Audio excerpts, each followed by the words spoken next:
అట్లాగాను ఆచార్యదేవా, ఏమంటివి జాతి నెపమన సోతసుతుని కింద నిలువ అర్హత లేదందువా.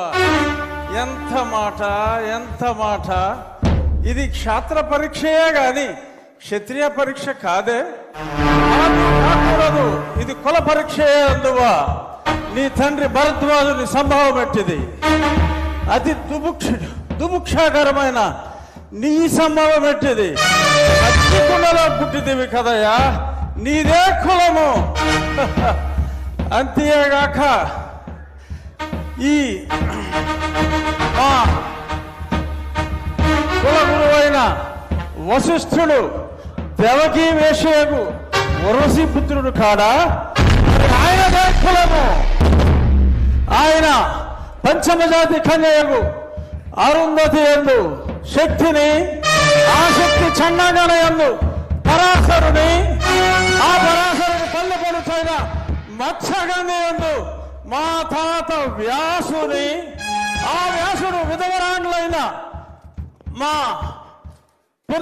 పితామహి అంబికతో, నా తండ్రిని పితామహి అంబాలికతో, నా పినతండ్రి పాండురాజును, మా ఇంటి దాసితో ధర్మ నిర్మాణ సరుడని మీ అందరితో కీర్తించబడుతున్న ఈ విదురదేవుని కనలేదా? నాతో చెప్పిందేమయ్యా, భక్తి క్షత్రబీజ ప్రాధాన్యములతో సంకరమైన మా గురువంశము ఏనాడో కులహీనమైనది. కాగా నేను కులము వ్యర్థవాదములు.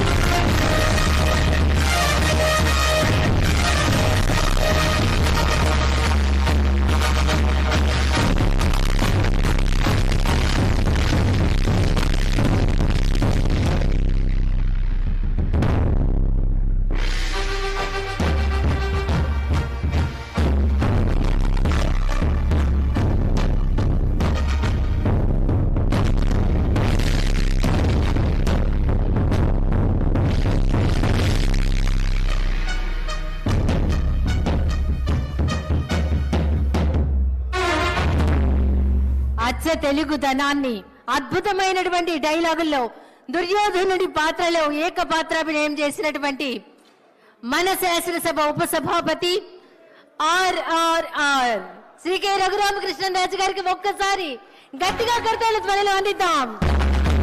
అభినందనలు సార్.